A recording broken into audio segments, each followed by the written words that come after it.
Back at it like a crack addict. Hey, you already know. Welcome to another marvelous episode of Overreaction Monday. I am the governor of college football. With me today is a guy that needs no introduction, the mayor of college football, my guy Nino Brown. Nino, I am truly enjoying this all season. There has never been a dull moment. I know there's a lot of people who think college football is from the 1st of August to, to the second week of January. There's that top 5% of us who believes this thing is 24/7, 365. It'll be 366 this year because we are on a leap year. You know, my favorite segment has always been the one-liners that you give us. We ain't did it in a little while. Let's see if we get dust it off a little bit. Let's get into some rapid fire one-liners. The best group of 5 conference is CUSA.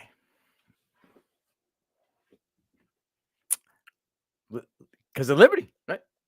I mean, only ranked team in the group. Tulane got to prove some stuff. But SMU going to give them a run this year. So they might be, that conference might be right there nipping at the heels. Well, they won't be group of 5 anymore. That's right. ACC. So, yeah. So Liberty's got it hands down. Caden Salter, right? I know they lost C.J. Daniels, to LSU, but they got Quali Cooley from San Jose State as a back. They have a linebacker that's an absolute dog. They got Quentin Reese in the safety position, who's just an absolute dog at safety. Got hands. They got it all. And they have a coach who's been there. Multiple programs. Got it done. It's the best group of 5 program right now. I mean, it would be disrespectful to say that they didn't really lose anything, and they were ranked last year for a good chunk of the year, about 5-6 weeks, or maybe it was like 3 or 4 weeks, but they were still ranked. You talked to me about the other group of 5 teams that's ranked. I'll wait. Right. That's a fact. I mean, you know where I stand with Jamie Chadwell. Jamie Chadwell will have a Power 5 job next year. Shout out to the Conference USA. They show CFB Nation a lot of love. They gave us the works. They rolled out the red carpet when we went to the CUSA championship game. Shout out to them. You nailed that one per usual. Billy Napier keeps his job if the Florida Gators fill in the blank. Win 7 or more games. And that, my friends, will take DJ Lagway at QB, not Graham Mertz. We don't need Mr. What did Cam call it? A game manager. He's the epitome of game manager. There is nothing, that's striking about Graham Mertz. The fact that he had his best year at Florida and still had an average depth target of under 6 yards, you can miss me with all of that. But I mean, you got Eugene Wilson. Charlie. Yeah, exactly. Alice Boardingham. Those 2 guys are returning. TJ Abrams is a 4-star wide receiver. Jerome Hawkins, 4-star wide receiver. The pieces are there, right? On the defensive side, they went on and got Pup Howard from South Carolina to pair with the other linebackers. They got a team of linebackers. They got some guys in the secondary. I think the pieces are there. He puts the pieces to the puzzle. You may not have to complete the puzzle. Give me 75%. You keep your job. He comes out the gate and like 2-3. Adios. See you later. Unless he makes a change. If he goes, 2-2, 2-3, and he makes a switch to Lagway, it buys him a little time. Interesting.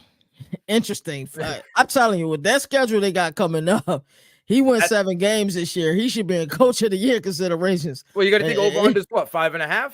Yes, I'm taking the under. I think if he won 6, they'd still chick can him. Like half. Of he'd be gone. Had he not made the bowl, he was gone, right? And the magic number BC was 7 always, so like he got to it after the bowl. But like I think with Napier, he's had his time. These are his guys. These are his recruits, right? He went in the portal and got these dudes. Make it work or kick rocks, homie. I love it. Best play caller in all of college football. This one was super tough. Super duper tough for me. I got a trio, and it's hard for me to really narrow it down. And you're gonna probably say I'm a homer for having the guy in there. I got Will Stein, Garrett Riley, Andy Ludwig. 2 young bucks in there, Riley and Stein. But listen, 1 year as a dude in college football as a play caller, and they were trying to steal his ass to go be a head coach of programs. Okay, that got to speak volumes. If you don't get it, you don't get it. Like they say, if you know, you know. Garrett Riley, bro, he took The guy that worked at like, Shaw's, Stop and Shop, Max Dugan, and turned him into a Heisman finalist, bro. Like all those guys on that TCU team on the offensive side of the ball owe him a bit of gratitude for what he did. And it's not his fault that Dabo, sucks and is old. You know what I'm saying? He's out there sniffing mothballs. Like Garrett Riley, what he can do offensively, the plays he can call makes his brother look. I think he's gonna, in the end, will probably make his brother look stupid. Ludwig is 60, right? 59, 60 years old. He's produced and developed a plethora of quarterbacks, and what he's made work with literally piecing the puzzle together in the past couple of years. And what he's called, how they run that offense, he has to be in that top 3 guys for offensive play call, like just offensive genius minds. I could have went Bobo. You could have went with the chalk guys. I'm not the guy that runs chalk. You know that. So for me, those are my. Riley's been my dude for a grip now. Bro, when Willie Stein, we'll get to that in a minute. The team that has the most to prove this upcoming season is the Oregon Ducks. Ooh. You took away minus. You're going to a new conference. Everybody says Dan Lanning's been building this ship for this thing, right? You fall on your face, it's over. You're stupid. You're done. But it also matters for Dylan Gabriel, right? Because there's a very true fact, and I talked about it the other day in another pod. My boy Travis May said he very well could go down as being better than Bo Nix overall. He could beat Bo Nix's touchdown record, most started career games. And they if it's not the top 4 or bust for them, they got the most to prove. I would have said Texas. I said Texas last year, and they did pretty good, right? They were knocking on the doorstep. This year it's Oregon. If they don't do what Texas did, if they ain't sitting there at the throne eating in a bye week, I'm not talking about scrapping to get there. If they aren't on a bye week, sitting mojitos on that first week, then letting blowing cigars, saying, yeah, that's me. I am him, Himothy. Then, yeah, they lost. It's a bust for them. They have everything to prove. I could have said Ohio State, chalk. Could have said Michigan, too easy. Could have said Alabama, too easy. I'll take my team, my guys. I'll put it on my back and put their neck on the line. They got the most to prove. If they don't win now, or what he's built with the youth and the veterans in that thing, in a new program, in a new conference, you got to come out there fighting. Like Mike Tyson's going to do to Jake Paul. Knock his head off. You know what I'm saying? You go in there, you take these big dogs, and you bang them around. I want to see, I don't want no Buster Douglas shit. I want you going in there in 35 seconds and taking over in the first 3 weeks saying, I'm Dan Lanning with the Oregon Ducks, and we ain't taking no prisoners. Oregon trying to kick their feet up and take over the Big Ten. Continue on our preseason awards list. Who are the players in the running for the Doak Walker Award for the nation's best running back? This will make it spicy, ladies and gentlemen. Go ahead, Nino. I got the graphic up there. You're going to see a couple names. I mean, I'd be, stupid to say Ollie Gordon's not going to be in this mix after averaging over 6 yards per carry, 20. That's a George Gervin. Yeah, that's a layup, right? Yeah, I'll take some young bucks here. I'll take Omarion Hampton, guy who emerged on the scene last year, went off for 1,300 yards. 1,500 yards, excuse me. Mm-hmm. 15 touchdowns, right under 6 yards per clip, right? Ollie Gordon was 6.1. If you don't know his name, you only follow like top programs. You ain't a full fan. Ashton Genty, Boise State. This kid is electric. 1,347 yards, 14 touchdowns. He averaged just as many yards per carry as Ollie Gordon, 6.1. I'm going to say Quinshon Junkins because I think everything that happened for a reason. I don't think they truly believe in Trayvon Henderson's health. Maybe his talent they believe in. I don't think they believe in his health. The program had to know he was coming back, right? Like, I had to know. They didn't just leave him in limbo. And they went out and got RB1. Speaks volumes. You can hear it from the clouds. He's the guy. So I think he's going to surpass Henderson. I think he's going to put up those numbers where he can be in this category. Those are my top 4 guys. I got 3 dark horses. One of them is not so much a dark horse, but I think he's a dark horse in this community because for some reason they just don't like this program. Jaden Ott, bro. Hey! All right. Jaden Ott needs to be talked about. I've been talking about it for about a year and a half. 1,305 yards. Since I know you. 12 touchdowns, 5.3 yards per carry, on a team that started a freshman and Francisco Mendoza, a freshman, bro. Like, and this kid was his stack boxes. Yes, I know he runs upright, but okay, the film's out. He runs upright. He still beats him. What does it matter, right? Raheem Sanders kind of runs upright. Does it really matter? Ollie Gordon kind of runs upright. Does that matter? No, it doesn't matter. Stop hating on the kid. The kid's got talent, and he's proved it back-to-back seasons. This year, they put some talent in there. They got a QB battle going on. They got some coaching staffs going on. I think that this kid's going to have that. I think last year's a breakout. I think he's going to improve on that. Now, these are my two dark ones. Shout out my boy D now. Bookmark it. You ready? Caleb Johnson. Dark horse. Iowa Hawkeyes. Didn't really get, the numbers last year. Only had like 500 yards, 3 touchdowns. New regime, right? Got a lot of moving parts going on over there. When you're trying to settle in, what you're going to do? You're going to run the rock. You're going to settle in that offense. I think this guy's going to get 200 touches, if not more than that. And I think he's got the talent to put it out there. He could have a Genty-type breakout year for Iowa. I've waited, KT. I've waited a long time. I've prayed, I thought, and hopefully every year for the last 3 years that this would be his year to come out. Because coming out of high school, man, he had all the talent package. But he got stuck behind Bijan and Roshan and Jonathan Brooks. But God damn it, Jadon Blue, it's his goddamn year. Okay? I believe he put on a little bit of weight, looking a little bit better so far early in spring camp. I believe Jadon Blue can take over that room. The backs is there, and I know he's a 5-star, and he's the guy, right? But I don't know if they're going to let him just take the reins right away. I think Jadon Blue can have those first couple of games, and when he proves himself, how Jonathan Brooks proved himself, they're going to let him run the rock because they know they got CJ for another 2 years. I got 3 names for you. LaQuint Allen. Woo! I'm all in on Syracuse. He's big. He's big this year. He put some weight on. Yeah. And they're going to be supremely balanced this year. Yes. And I think they're going to have the right culture this year. Devin Neal. Okay. I'm buying stock. I like it. I think this year it will depend a little more on Daniel's health. Yep. His health. Because if he's not the guy, there's no Bean, right? He's gone. He's going to face them big boxes. It can get ugly. You think about Utah, but the physicality with Texas and Oklahoma leaving, right. It should be opportunities, but it does rely on Jalon Daniels being healthy. And then the last name that I have is, now I'm a little nervous to say this one, Only reason I'm nervous is because this university ain't really known for having a true RB1. Trevor Etienne is another name. I kept him off for that reason. They're just not known for it. Like, they always have multiple running backs. How long's it been? Have they had one in the last 15 years? Gurley? He won the Doak?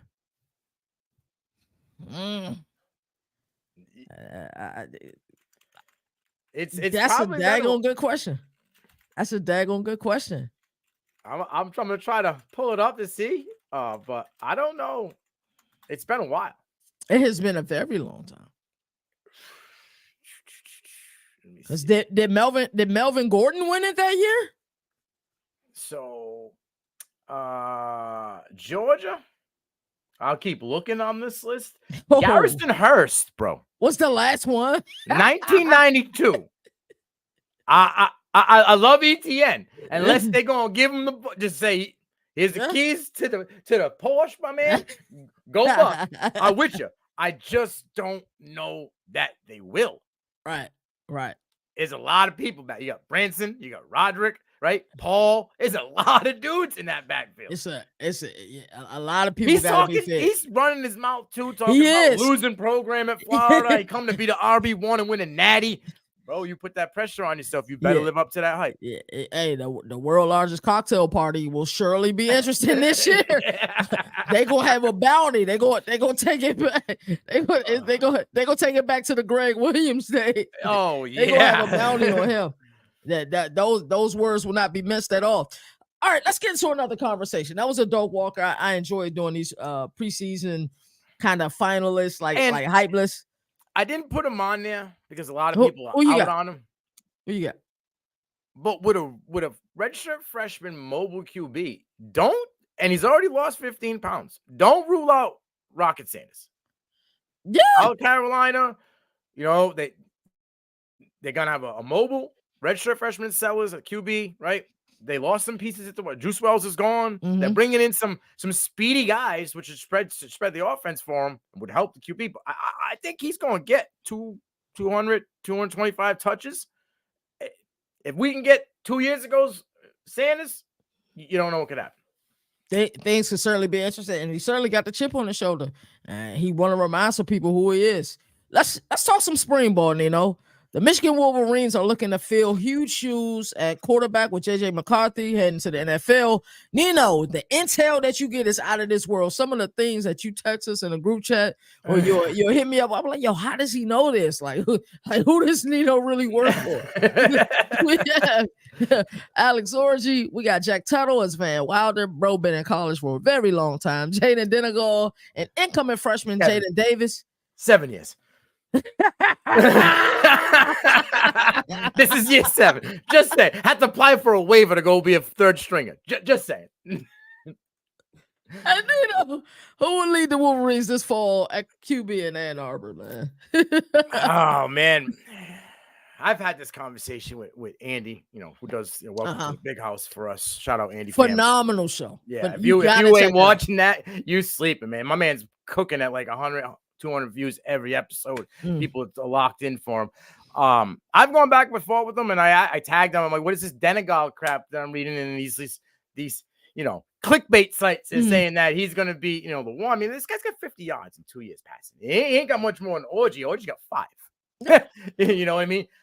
But I think I would love Daniels to come in and take the job. I don't think they're gonna put that on. New coach, trying to get an identity. He wants his own style of play, right? It'd be hard for him to put that all on a rookie QB with the question mark in Donovan Edwards at running back. Now that he's going to be the dude, I mean, you got Mullins behind him. So it's like, I think it's going to be Orgy for the fact his running ability, or they can dial down this, this conversation I've had with him. They can dial down the offense more simplistic, dunk and dink, RPO style of play. Orgy fits that. His body structure, the way he plays, the way he coming out. I mean, he's a runner. You know what I mean? So, like, I think that would fit them way, way better than Denegal because I think they're both projects, granted. But I just think that Denegal is way more of, like, just green, like Daniels. And Van Wilder's not playing, bro. He's just there to he's there for a headset to coach emergency if something goes wrong. Next year, he'll probably be a grad assistant. Yes. Oh, he might be a QB coach assistant or some kind of analyst to help them out in the future. But yeah, that's when you get to 7th year, like that dude out in Miami, Cam, whatever his name is, the tight end playing on his 92nd season. Like, you're just trying to get your coaches lined up. That's all you're trying to do, bro. You've been going to school on no classes for a long time. You know what I'm saying? You did the reverse Stetson Bennett. He went to school and didn't go to classes or graduate. You graduated like 4 years ago, and you just can't get out. The epitome of Van Wilder, all right? Hey, that is hilarious, man. People were probably still dabbing when he first enrolled at the university. Dabbing, they were probably doing, what's it? Do the stanky leg, lean with it, rock with it. Or they might have been doing a PD Pablo. Put your shirt on, put your head like a helicopter. It's been a grip, bro. He's been there for a grip. They might have changed logos, redesigned. You know what I'm saying? Hey, yo, there are a handful of coaches switched. There are certain players, man. They are living a dream. I'm telling you, you call the dream. That ain't my dream, bro. They playing college football for many years. You got it. Oh, you're putting on a jersey. They putting on a jersey. Yeah, they looking the part, man. They getting their Tate Martell on, man. Yeah. Nino, let's switch gears a little bit. It's our duty to react. It's the name of the show, for crying out loud. That's what the show is all about. Recently, we seen Paul Feinbaum say he's not opposed to a 14-team playoff. Then Reese Davis is here lobbying for a 16-team playoff. Can someone please tell these ESPN personalities to blink twice if they are in the need of help? Nino, get them. A while back, I heard this song. Oh!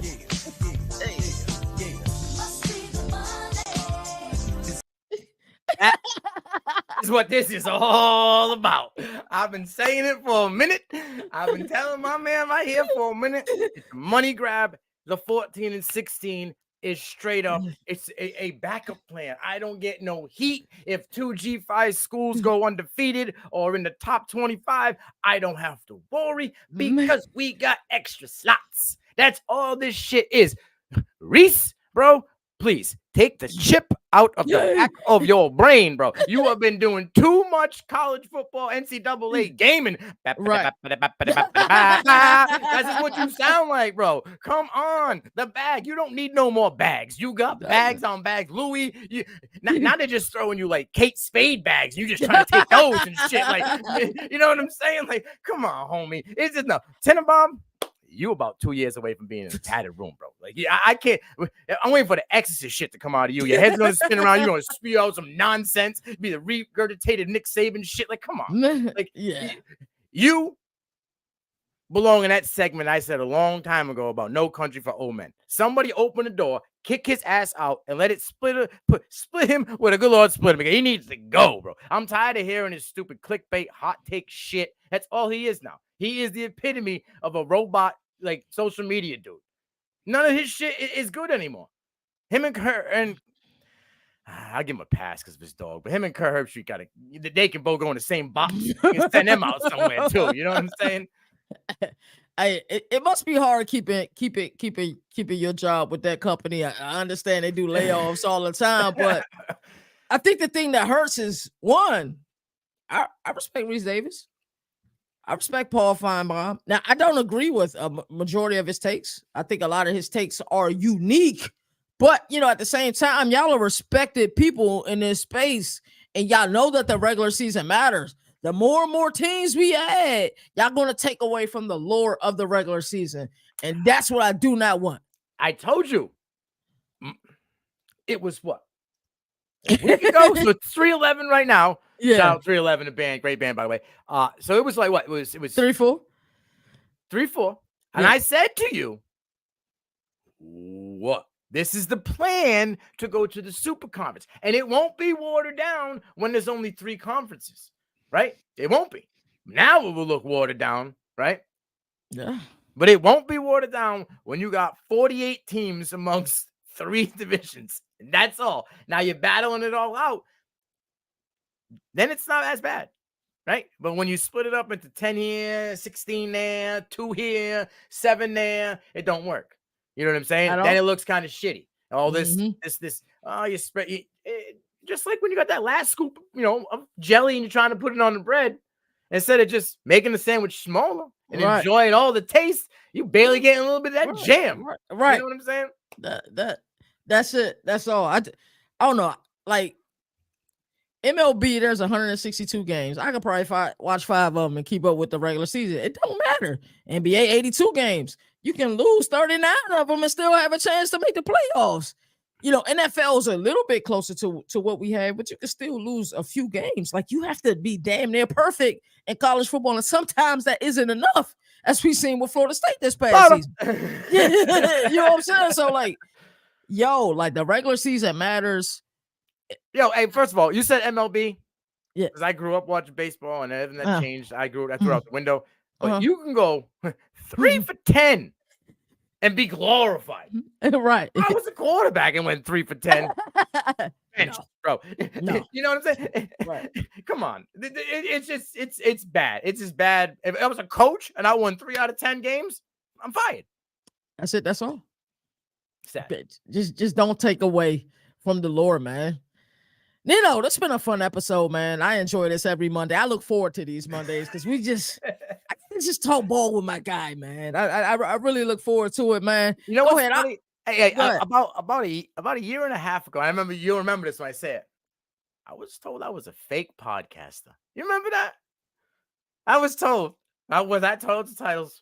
We won't mention this gentleman's name. He went on Twitter and told me I was a fake podcaster. We'll just leave it at that. We'll just We even got to close it out, man. Shout out to everybody who been watching. That's crazy. That's crazy. Wow. Fake podcaster. Imagine.